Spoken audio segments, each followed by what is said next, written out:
Thousands of molecules discover हो रहे हैं। अगर इन थाउजेंड्स ऑफ मॉलिक्यूल्स का रिएक्शन अगर पढ़ने बैठेंगे तो हमारा उम्र गुजर जाएगा। तो इसी रिएक्शन को कुछ टूल्स के हेल्प से हम लोग कुछ रिएक्शन को कैटेगराइज कर देते हैं। इस टाइप का रिएक्शंस हम कैसे पढ़ेंगे, इस टाइप का रिएक्शंस कैसे पढ़ेंगे। अगर ये फंक्शनल ग्रुप आया तो क्या होगा, अगर एल्डिहाइड फंक्शनल ग्रुप आ गया कौन सी रिएक्शन होगी। तो एल्डिहाइड फंक्शनल ग्रुप वाले सभी रिएक्शन को एक कैटेगराइज में कर देते हैं। कीटोन वाले ना hello everyone, welcome back to my YouTube channels. आज हम लोग डिस्कस करने वाले हैं बहुत ही इम्पोर्टेंट टॉपिक्स की, जिसका नाम है जनरल ऑर्गेनिक केमिस्ट्री। और इसको एनसीईआरटी में नाम दिया गया some basic organic of chemistry.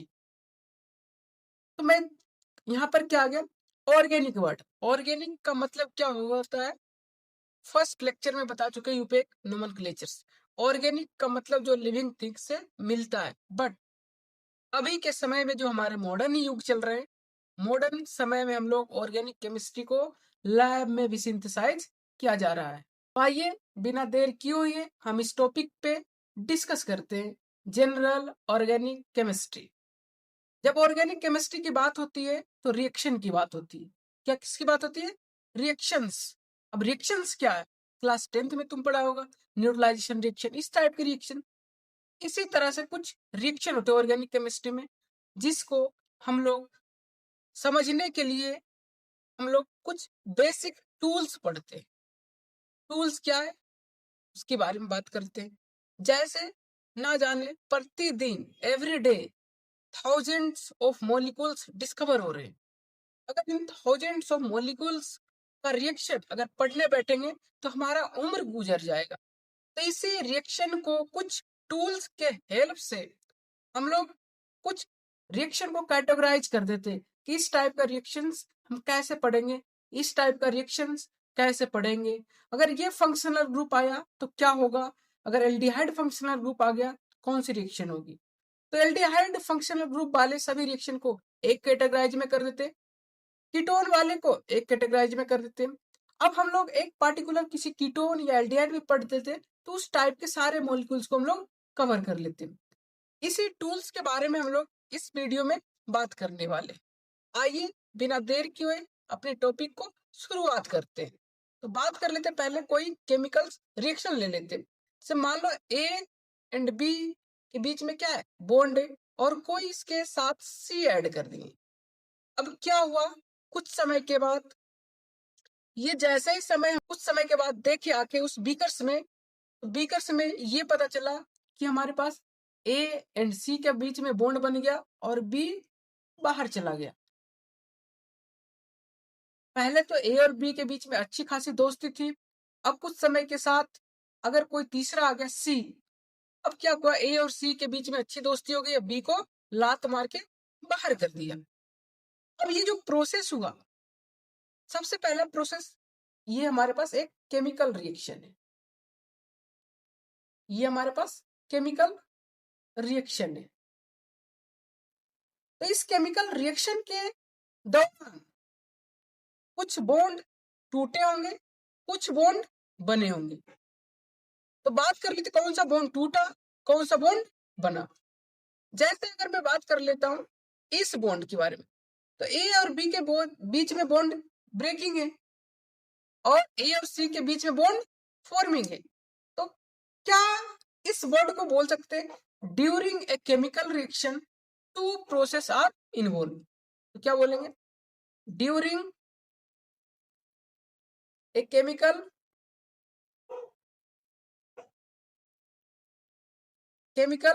Reaction two process are involve.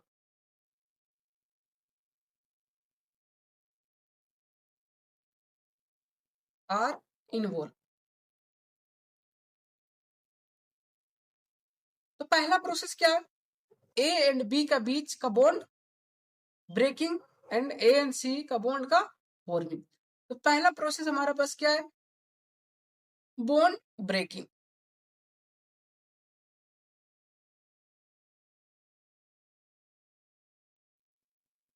Bond breaking. दूसरा प्रोसेस कौन सी है, बॉन्ड फॉर्मिंग।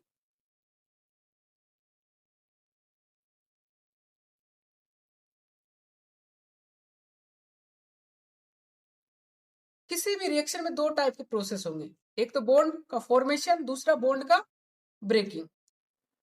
जब किसी बॉन्ड को हमें तोड़ना है, मान लीजिए हमारे पास पेन है, इस पेन को हमें तोड़ना है, तो इस पेन को तोड़ने के लिए हमें एनर्जी लगाना पड़ रहा है, वो एनर्जी सप्लाई कर रही है इस पेन को, तभी तो टूटेगा। जब भी किसी प्रोसेस में एनर्जी का सप्लाई किया जाता है, उस प्रोसेस को बोला गया एंडोथर्मिक प्रोसेस। कौन सी प्रोसेस? तो bond breaking process is a endothermic process. Bond breaking process is a endothermic process. Thermic. दूसरा क्या है? Bond formation.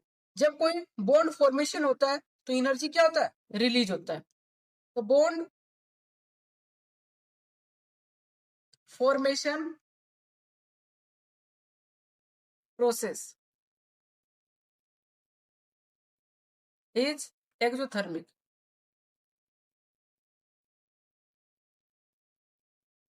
ठीक है, एक तो बॉन्ड का टूटना, बॉन्ड का बनना।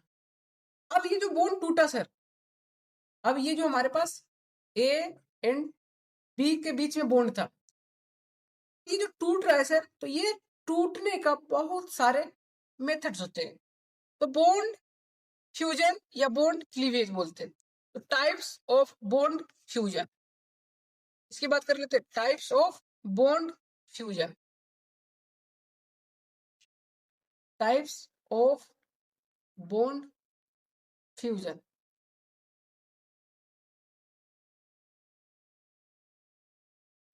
तो ये जो बॉन्ड टूट रहा है, किस किस तरह से टूट सकता है?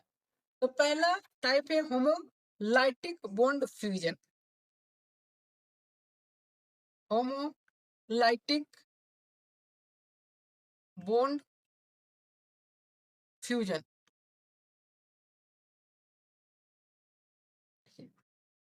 और दूसरा क्या है? Heterolytic bond fusion.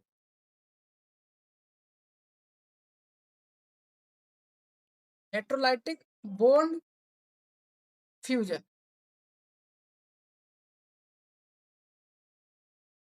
तो ये हमारे पास दो टाइप का प्रोसेस है जो कि बॉन्ड को ब्रेकिंग करते। एक तो होमोलाइटिक, दूसरा हेट्रोलाइटिक। अब होमोलाइटिक कब होता है, हेट्रोलाइटिक क्या होता है, इधर ध्यान दो। सर मान लेते हैं ए और ए एंड बी के बीच में बॉन्ड है। अब ये बॉन्ड 2 इलेक्ट्रॉन शेयर से बनता है, एक इलेक्ट्रॉन ए का है, बी एक इलेक्ट्रॉन बी का। दोनों ने क्या किया? शेयर किया एक एक इलेक्ट्रॉन। तो ये बॉन्ड बन गया। ये क्या बन गया? ये हमारे पास बॉन्ड। अब में होमो, होमो का मतलब क्या था? सेम। लाइटिक का मतलब टूटना। जब कोई बॉन्ड सेम एक एक इलेक्ट्रॉन शेयर करके बना, एक एक इलेक्ट्रॉन फिर से ले ले, तो ऐसे ब्रेकिंग को बोलते हैं होमोलाइटिक क्लीवेज। जैसे हमारे पास इसकी बात कर लेते हैं। एक इलेक्ट्रॉन ए ने दिया, एक इलेक्ट्रॉन ए ने ले लिया, एक इलेक्ट्रॉन बी ने दिया, एक इलेक्ट्रॉन बी ने ले लिया। तो ऐसे वाले टाइप्स के प्रोसेस को बोलते हैं होमोलाइटिक बॉन्ड फ्यूजन। तो ए पे क्या आ जाएगा? ए पे एक इलेक्ट्रॉन को रेडिकल ऐसे दिखाते हैं, एक इलेक्ट्रॉन बी पे, तो बी पे भी ऐसे दिखाते हैं। जो इस टाइप के स्पेसिस बनते हैं, ऐसे टाइप के स्पेसिस को बोला गया फ्री रेडिकल्स। क्या बोला गया? Free radical. ऐसे टाइप को बोला गया फ्री रेडिकल्स। अब क्या हो सर, अगर ये बॉन्ड 2 इलेक्ट्रॉन बी ले ले, एक इलेक्ट्रॉन 2 इलेक्ट्रॉन ए ले ले, ऐसा भी पॉसिबल है। हाँ, वो तुम्हारा केस आ जाएगा हेट्रोलाइटिक। अब ये जो होमोलाइटिक बॉन्ड फ्यूजन है, कब होगा सर, कब नहीं होगा? तो ये कंडीशन है होमोलाइटिक बॉन्ड फ्यूजन का पहला, कि होमोलाइटिक बॉन्ड फ्यूजन अगर इन प्रेजेंस ऑफ लाइट और हीट। क्या बोलेंगे? Homolytic bond fusion occurs in presence of heat और लाइट। हीट और लाइट के प्रेजेंस में ये बॉन्ड क्लीवेज होता है। और दूसरी बात, ये जो होमोलाइटिक बॉन्ड क्लीवेज है ये नॉन पोलर सॉल्वेंट में होते हैं। किसमें? Non polar solvent. Homolytic bond cleavage in non polar solvent.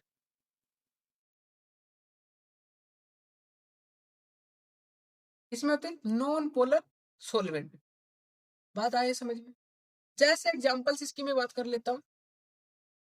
इसके एग्जांपल्स क्या हो सकता है? जैसे ये हमारे पास क्या है? Cl Cl, और यहाँ पर कोई नॉन पोलर सॉल्वेंट है।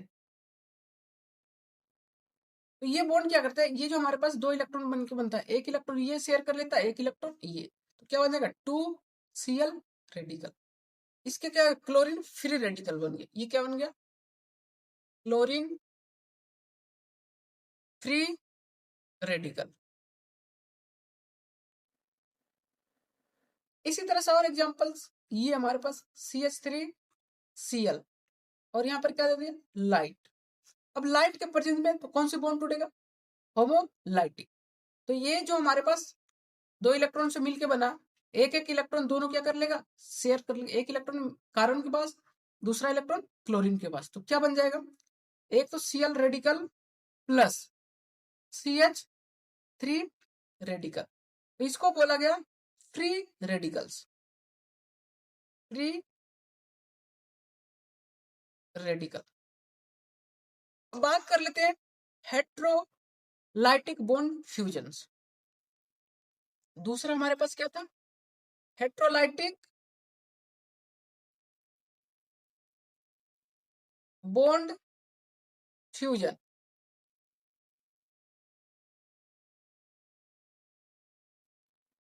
अब ये हेट्रोलाइटिक बॉन्ड फ्यूजन कैसे टूटेगा? बॉन्ड कैसे टूटेगा? जैसे मान लेते फिर से सेम मॉलिक्यूल्स था, A and B, A and B. तो ये जो हमारे पास दो इलेक्ट्रॉन से, ये जो हमारे पास दो इलेक्ट्रॉन से क्या हो कि एक बार जो दोनों इलेक्ट्रॉन है बी की तरफ शिफ्ट हो जाए, दोनों इलेक्ट्रॉन किसकी तरफ? बी की तरफ शिफ्ट हो जाए, तो क्या बनेगा इससे? तो ए, अगर दो इलेक्ट्रॉन शिफ्ट हो तो ए पे क्या आ जाएगा? पॉजिटिव, प्लस बी पे क्या आ जाएगा? निगेटिव। और क्या कंडीशन हो कि ए के दोनों तरफ शिफ्ट हो जाए? ये कब होगा इसकी भी कंडीशन हम लोग बताते हैं। तो ए की तरफ शिफ्ट हो जाए तो ए पे आ जाएगा निगेटिव और बी पे आ जाएगा पॉजिटिव। और ऐसे स्पीसीज से क्या बन गया हमारे पास? आयन बन गया। In heterolytic bond fusions ion will be formed. In heterolytic, तो यहाँ पर मैं लिख देता in heterolytic fusion ion will be formed. Ion will be formed. ठीक है, तो आयन इसमें बन जाते हैं। अब ये आयन सर कब ये होमोलाइटिक और कब होमो होगा हेट्रोलाइटिक? हमें बहुत कंफ्यूजन हो रहा है। तो इस कंफ्यूजन को दूर करने के लिए तुम्हें मैं ये सीरीज चला रहा, तो आइए डिस्कस कर लेते हैं। तो हमारे पास हेट्रोलाइटिक बॉन्ड फ्यूजन ये कब होगा इसकी बात कर लेते हैं। Heterolytic bond fusion occurs in polar solvent. इसमें होता है पोलर सॉल्वेंट में ये होते। दूसरा पॉइंट्स, ये क्यों होता है? Due two electron difference. Heterolytic bond fusion occurs due to difference in electronegativity atom. Due to difference in electronegativity of an atom. Atoms का इलेक्ट्रोनेगेटिविटी डिफरेंस होने के कारण ये हेट्रोलाइटिक बॉन्ड क्लीवेज होते हैं। अब आइए देखते हैं। जैसे हमारे पास मान लो कार्बन है, ये हमारे पास नाइट्रोजन, ये ऑक्सीजन, ये फ्लोरीन। ये क्या लेफ्ट टू राइट है, और लेफ्ट टू राइट जब भी चलते हैं तो इलेक्ट्रॉन नेगेटिविटी क्या होता है, इंक्रीज होता है। लेफ्ट टू राइट चलते हैं तो जेड इफेक्टिव क्या होता है, इंक्रीज होता है। तो यहाँ से इलेक्ट्रॉन नेगेटिविटी क्या होता है, Z effective increase and electron negativity भी इंक्रीज होता है। तो अगर इलेक्ट्रॉन नेगेटिविटी की मैं बात करने वाला हूँ तो सबसे ज्यादा किसकी हो जाएगा, फ्लोरीन की, उसके बाद ऑक्सीजन, उसके बाद नाइट्रोजन, उसके बाद कार्बन। तो ये हमारे पास क्या आ जाएगा, ऑर्डर आ जाएगा इलेक्ट्रॉन नेगेटिविटी का। ठीक है, आइए इसमें कुछ एग्जांपल्स कर लेते हैं। एग्जांपल्स नंबर फर्स्ट, जैसे ये हमारे पास CH3 C CH3 है, ये Cl है और ये H है। अगर यहाँ पर कोई पोलर सॉल्वेंट आ गया, पोलर सॉल्वेंट, तो क्या करता है, ये जो हमारे पास क्लोरीन मोर इलेक्ट्रोनेगेटिव एटम है, क्लोरीन क्या है, मोर इलेक्ट्रॉन निगेटिव एटम। तो ये जो दो हमारे पास दो इलेक्ट्रॉन है, मोर इलेक्ट्रॉन निगेटिव का पावर ज्यादा है तो अपनी तरफ शिफ्ट कर लिया। जैसे तुम दो दोस्त हो, दोनों दोस्त ने शेयर करके कोई कंपनी बनाए, जो दोस्त मजबूत होगा उसका शेयर क्या करता है, अपनी तरफ ज्यादा शिफ्ट कर लेता है। तो इसी तरह से ये हमारे पास क्लोरीन, क्लोरीन ज्यादा मजबूत है, इलेक्ट्रॉन अपनी तरफ शिफ्ट करके बाहर कर लेता है। तो क्या बन जाएगा, CH3 CH3, ये H और ये positive charge, plus Cl minus. और जो इस तरह का स्पेसिस बनता है इसको बोला गया कार्बोकेटायन। जब भी कार्बन पे पॉजिटिव चार्ज आ जाए तो ऐसे स्पेसिस को बोला गया कार्बोकेटायंस। इसको बोला गया कार्बोकेटायन। ठीक है, अब ऐसा कोई ग्रुप लगा दे, यहाँ पर मान लेते हैं एक एग्जांपल्स और, CH3 CH3, ये हमारे पास ये H, और ये मान लो कोई ग्रुप है, ये कोई ग्रुप है और इसको किसमें, पोलर सॉल्वेंट में रख रहे, ये पोलर सॉल्वेंट। अब क्या हो कि ये जो दो इलेक्ट्रॉन है, ये दो इलेक्ट्रॉन इस बार ग्रुप ना खींच के ये खींच ले, तो क्या बन जाएगा, CH3 CH3, ये H, और ये क्या बन जाएगा, निगेटिव चार्ज, और ये क्या बन जाएगा, G पे पॉजिटिव चार्ज। और जब भी कभी इस तरह का स्पेसिस बने तो बोला जाता है, नाम है कार्ब एनायन। क्या है, कार्ब एनायन। तो होमोलाइटिक से क्या बनता है बताओ, in homolytic bond cleavage, in homolytic bond cleavage,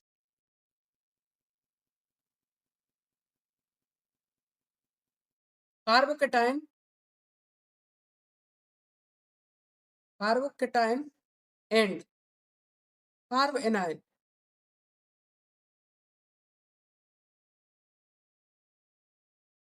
carb anion are formed. ठीक है, अब ये फॉर्म होते हैं। बात कर लेते हैं एक मोस्ट इंपोर्टेंट टॉपिक से है, जो इस चैप्टर्स में हमेशा यूज होंगे, नाम है रिएक्शन इंटरमीडिएट। रिएक्शन इंटरमीडिएट,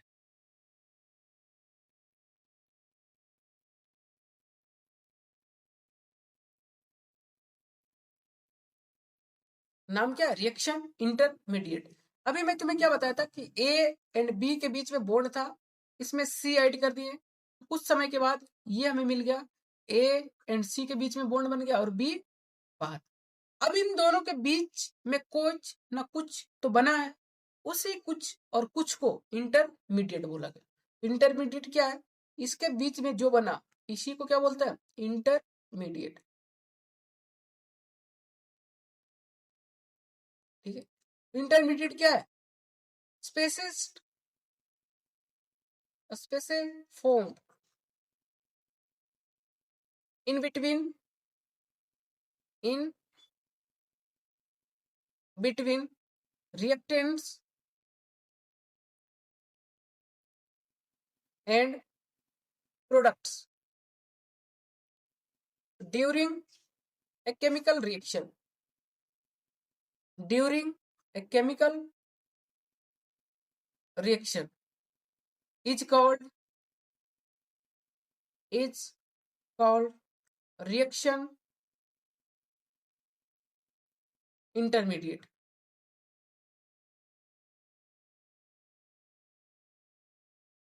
क्या बोला गया? Reaction intermediate. अब बहुत सारे स्पेस बनते हैं, तो रिएक्शन इंटरमीडिएट का टाइप्स है. टाइप्स ऑफ रिएक्शन इंटरमीडिएट कौन कौन से बनते हैं? टाइप्स ऑफ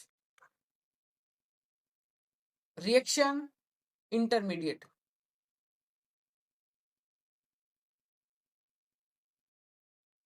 ठीक है. अब कौन कौन से हमारे पास रिएक्शन इंटरमीडिएट बनते हैं, इसकी टाइप्स की बात कर लेते हैं. तो पहला हमारे पास रिएक्शन इंटरमीडिएट होते हैं कार्ब कैटायन.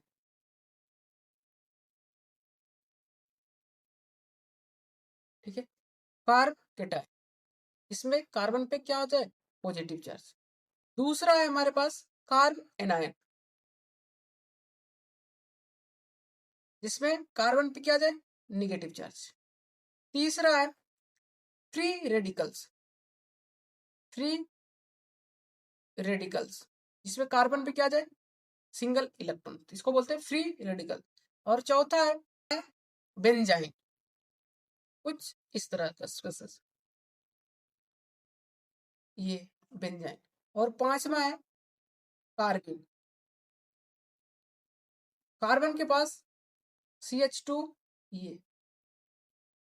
और 6 है नाइट्रीन.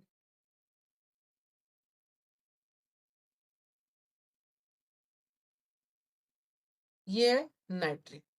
तो ये 6 इंटरमीडिएट होते हैं, जो कि तुम्हारे सिलेबस में इन चारों का चर्चा है. इन दोनों को मैं करने वाला हूँ एडवांस, जे एडवांस के टॉपिक में है.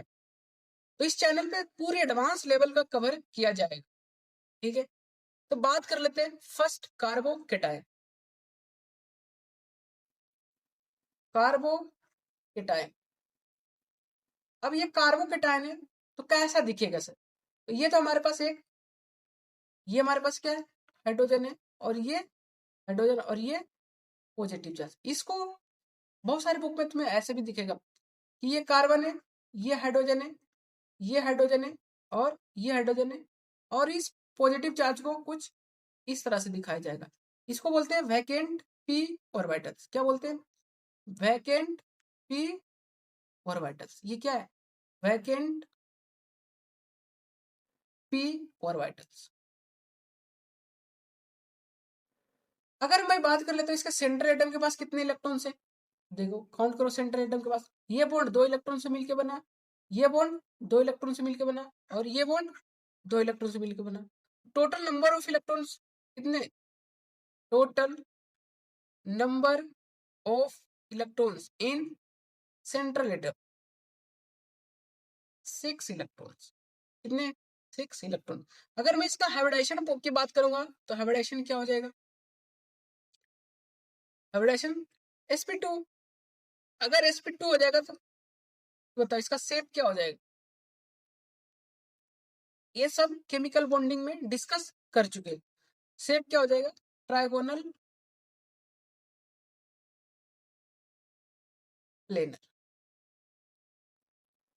और चौथा पॉइंट, जब भी किसी सेंट्रल एटम के पास 8 इलेक्ट्रॉन से कम होता है तो किसकी तरह काम करते हैं? ल्यूइस एसिड की तरह. Carbocation acts as Lewis acid. किसकी तरह काम करते हैं? Lewis acid. Fifth position. अब ये सभी एटम क्या है? अनपेड इलेक्ट्रॉन कितना है? 0. अनपेड इलेक्ट्रॉन्स कितने? 0. जब अनपेड इलेक्ट्रॉन 0 है तो किसकी तरह काम करेंगे? पैरा या डाया? ये करेंगे डाया की तरह.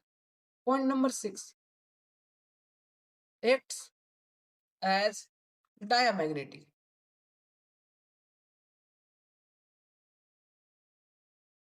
ठीक है. तो क्या इसी तरह से तुम सब carbanion and free radical के बारे में लिख सकते हो, फ्री रेडिकल। अगर लिख सकते हो तो कमेंट सेक्शन में बताना, इस 6 पॉइंट को कवर करना है इन दोनों में। कमेंट सेक्शन में लिखना, मैं बता दूंगा क्या होगा, ठीक है। चलो आगे हम लोग बढ़ते हैं, बात कर लेते हैं electronic displacement effect. Electronic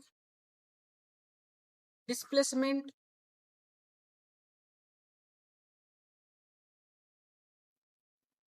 effect, जो कि इस चैप्टर्स का बहुत ही ज्यादा इंपॉर्टेंट टॉपिक होने वाला है। तो कहीं मत जाइए, आइए आप सभी लोग सपोर्ट कीजिए ताकि ये टॉपिक्स हम लोग आगे बढ़ाएं। तब तक के लिए धन्यवाद।